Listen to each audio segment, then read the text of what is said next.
Thanks, Professor Kate, and Philippa and others previously. Have I got a deal for you? And also, but first I'd like to thank Greg Leach for acknowledging the Royal Society of Queensland and the Rangelands Policy Dialogue earlier. I'm not going to talk about that today. There's a wealth of material on Rangelands policy on the Society's website and the Rangelands QLD website. Today I'm asked to talk about planning, and the next slide will show that I'm defining planning as a spatial expression of policy.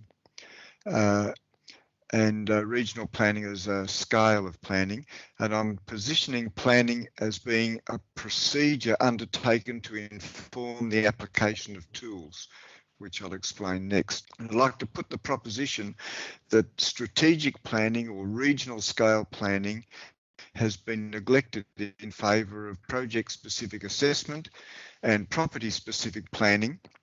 And there's a gap in the suite of planning procedures, which leads to plaints like Philippa's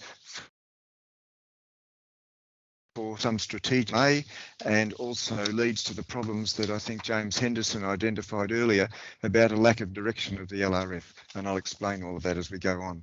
The next slide shows a series of functions. These are 5 functions that government undertakes, and it does apply to private sector as well, but my focus is on planning by government or arranged by government. The first main function is tenure allocation or transfer of ownership, which is overlooked in a lot of discourse. And this is the leases and land, water, forestry products, fauna all have their own regimes, and planning for these is opaque, mainly done by public servants behind closed doors, and mainly property by property or case by case. Planning is also done for the purpose of regulation, and the most prominent and best known method is the planning scheme and the regional plans for growth management. Commonwealth does insert itself into this with the EPBC Act, but it's primarily all within the constitutional role of the states. Every government and landholder, of course, have their own property, and they exercise custodial management, which doesn't require legislation. It's a common law function. Works and maintenance and property management planning is the expression of that. Governments also facilitate management of others' properties, such as by land care or grants or big projects, and regional NRM planning is the most obvious form of planning to inform that. Governments also provide advice, but that's not normally expressed in spatial terms, so we'll move on from there to the next slide. The next slide shows the tenure statistics. It's a few years old, but it's broadly the same now. The first 2 are leasehold tenures, which cover 63% of the state, and 50% of that is a terminating lease, which has an expiry date. The next 2 orange colours are reserves and roads, which are also in the hand state, and then allocated state land is the residual. There's 25% freehold and freeholding commitment leases, but there is in effect, and if we regard the national parks as sacrosanct, there's actually 66% of the state is amenable to using the tenure allocation tool. And we forget about the power of that tool. So the next slide shows the status of planning for tenure allocation. Firstly, I'll deal with land. Traditionally, there was no planning. It was just a lot by lot assessment. It was applicant led. Quite significant criteria. It was not done lightly. There were things like road access and conflict with other government policies, but a particular milestone was introduction in 1994 of a planning procedure. Before land is to be allocated, the chief executive, notice the chief executive, not the minister, must evaluate the land to assess the most appropriate tenure and use. Notice that, not the highest and best use, which is a market-driven assessment, but the most appropriate tenure and use. which derives from the capability of the land within its context. And the evaluation must take account of those planning policies and strategies. That was the sum total of the planning procedure. Compare that with Water Act Water Resource Planning Procedure a few years later, 19 pages, and the Integrated Planning Act, 311 pages. So it was a minimalist planning procedure. But the next slide will show my assessment of whether it's even performed even at that simple level. The staff did a good faith task, but staff for the years and the predilection of governments of both kinds, but particularly the new government for freehold, took some of the wind out of the sails of this Section 16 assessments. And it's easily reduced to a tick and flick in the face of not having a statutory detailed procedure with exhibitions, public consultation, drafts and so on. So what happened to water? Well, water had a planning regime in the 2000 Act, but that Act also allowed the separation of water from land, the disconnect of water from land title. And since that time, power has shifted from the state to the traders, to brokers and irrigators, which may not even be Australians.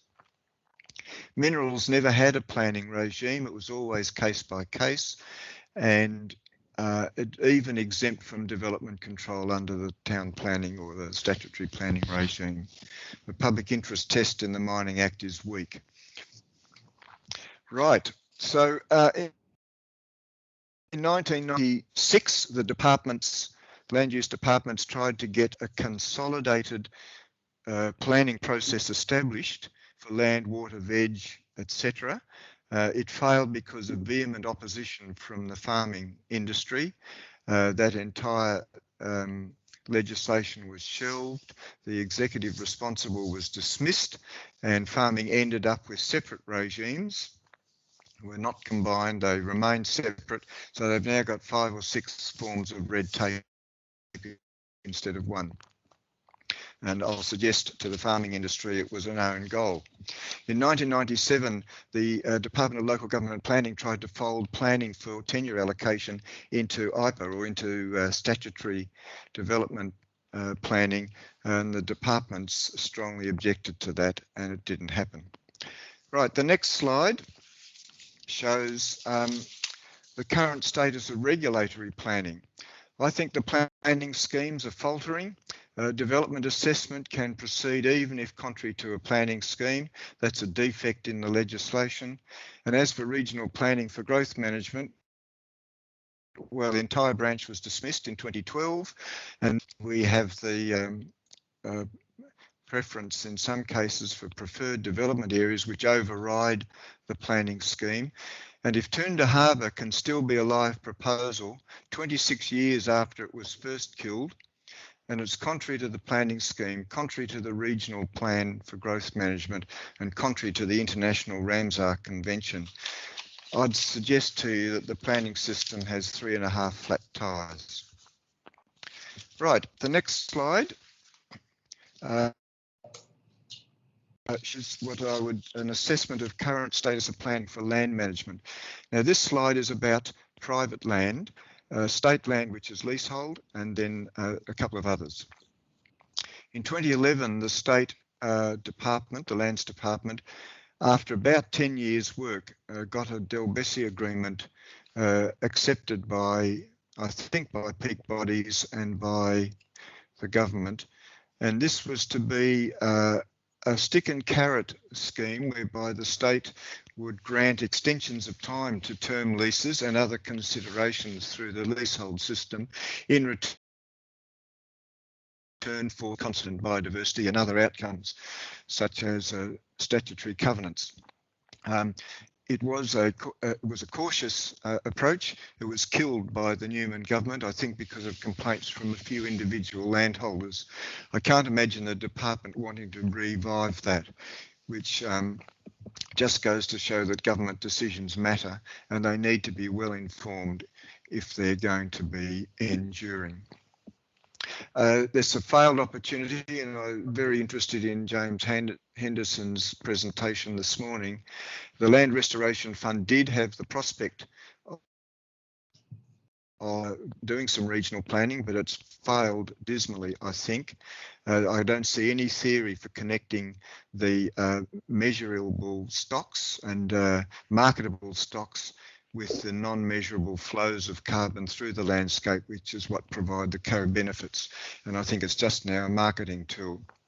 I had a quick look at some guidelines on carbon credits, not the LRF ones, but I think the Commonwealth ones. The simple guide was 50 pages. There's another guide for 109 pages, and there's a supplement of 77 pages. I think James's point that this has got a couple of flat tires is proven. So there's some very encouraging presentations today on property scale planning on private land. ARMS, I've mentioned ARMS, but I think the Land Management Alliance is the modern iteration of that, and these are very applaudable.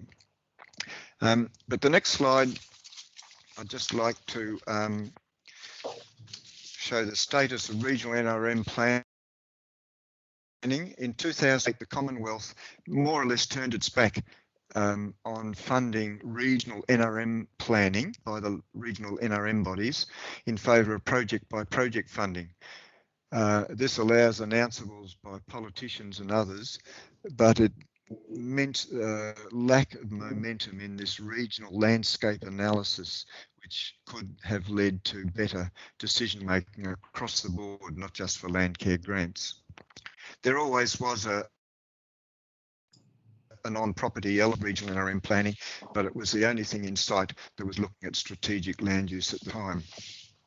Now I think we have a problem with climate change going to maybe make big changes to the landscape. Irrigation might have to change, cropping areas might have to migrate, and we have no process for doing that.